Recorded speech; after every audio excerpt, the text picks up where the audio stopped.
How's it? Welcome back, YouTube. Brother Kimo here with Reload Hawaii, and welcome back to another great comparisons video. Today we're going to be looking at the Ruger 1022, and I mean the ever popular legendary Ruger 1022, and putting it up against a Savage Mark II FVSR threaded barrel. Now both of these are entry level. They can cost anywhere from $200 to $240, maybe $250, and I consider them budget 22 long rifles. So the overall question is, what kind of accuracy can you expect out of these budget level rifles? And most importantly, which one is going to be more accurate? The Ruger being the semi-automatic, or the Savage being the bolt action? Well, there's only one way to find out. Let's check it out.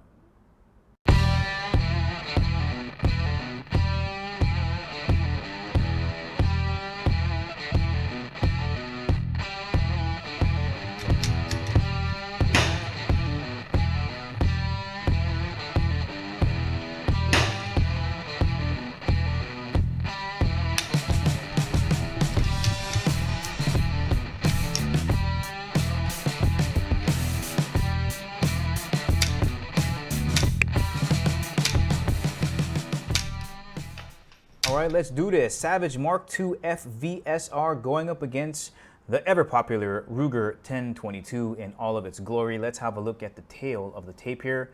16.5-inch, kind of heavy barrel there for the Savage, going against the 18.5 barrel of the Ruger. Plastic versus hardwood stocks, bolt action versus semi-automatic, satin versus matte finish. Let's have a look at the Savage FVSR. No iron sights.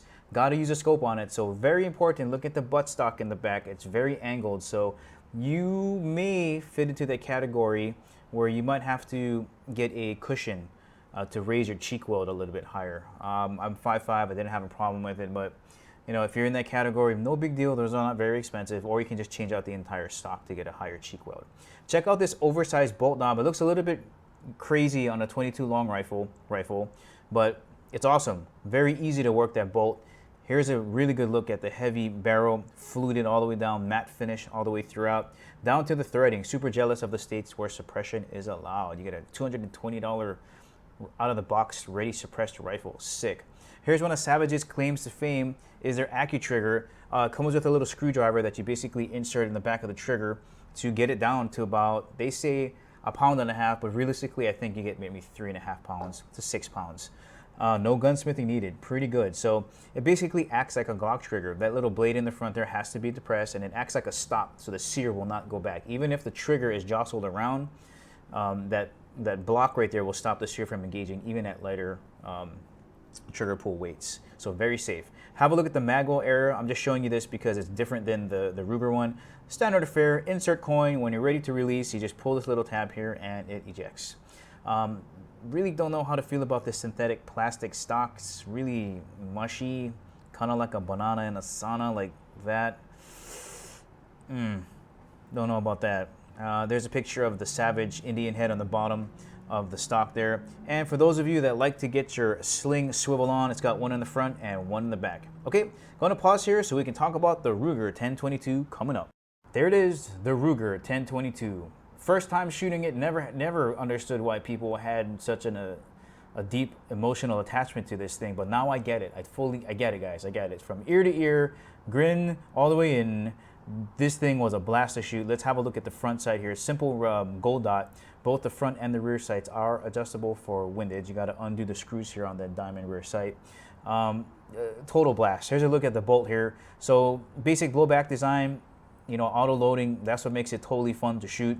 I want to draw your attention to these red arrows right here though. So that's the bolt release area, and you got to push them exactly in that area, and that's why there's a lot of mods for this particular problem that this rifle has. It's not really a problem, it's just hard to do. So here goes the story, right? Buzzer goes off, I'm at the range. How the hell do you lock it back? You got to push directly on the bottom here in order to get it to lock back. Not like middle bottom, not top bottom. You pull back on the bolt, and you click on the very bottom, and you'll see the whole switch will pop out there. Book. Now it's locked back. Okay, so how do you release it? Well, you got to do the opposite, but now you got to tap the very top, otherwise it ain't going to work. So you relieve the pressure on the bolt, push in the top, and you'll see the bottom click out, and now you got it going. So I heavily recommend doing that modification if you're going to purchase this rifle. Let's talk about the Rotary Magazine here. It comes with a 10-round Rotary Magazine. That's the magazine release there. Nice little cut out in the front for your finger. Pay attention to which way the Ruger is facing, because there's no freaking arrows or anything that tell you to insert this way, but it'll only go in one way, so it wasn't very hard to figure out, but it would be nice to say put me in this way. You have to tip it in this way in order for it to sit properly. And that's pretty much it. You're on your way. All right, overall weight of the Savage, 5.73 pounds. You can really see that heavy barrel making that weight come up, even though it's a plastic stock, compared to the Ruger with its heavy hardwood stock coming in at 5.45 pounds. So pick your poison there, heavier barrel or heavier stock. The Ruger is still going to be lighter. Trigger pull 3.42 versus 5.21, keeping in mind that the Savage is adjustable lower and higher. Here are my accuracy results from 50 yards. Savage on the left, Ruger on the right. And I really thought that bolt action heavy barrel rifle from Savage was going to shoot down that 1022 from Ruger, but check it out. Holy cow. And you can make the Ruger more accurate? Guys, I'm going to give it to the 1022. If I had to buy one of these and keep it, 1022 all the way. Now, I know that the Ruger out of the box is not threaded and it cannot be, it's not silenced, right? You can't put a suppressor on it, but you can, right? Just change out the barrel. The aftermarket parts are ridiculous. You know, you can turn it into a AK-47 or AR-15, or if you want to make it into a target rifle, you can put a bull barrel on it. In my opinion, Ruger 1022. And the fact that you don't have to lift up your head to cycle the bolt, right? On a Ruger, you can just tack, tack, tack, tack all day and plink until you pass out. Winner, Ruger 1022. Guys, that's the ending of the review. If you like my channel, please feel free to subscribe. If you like the video, give me the thumbs up. And as always, guys, I will catch you later.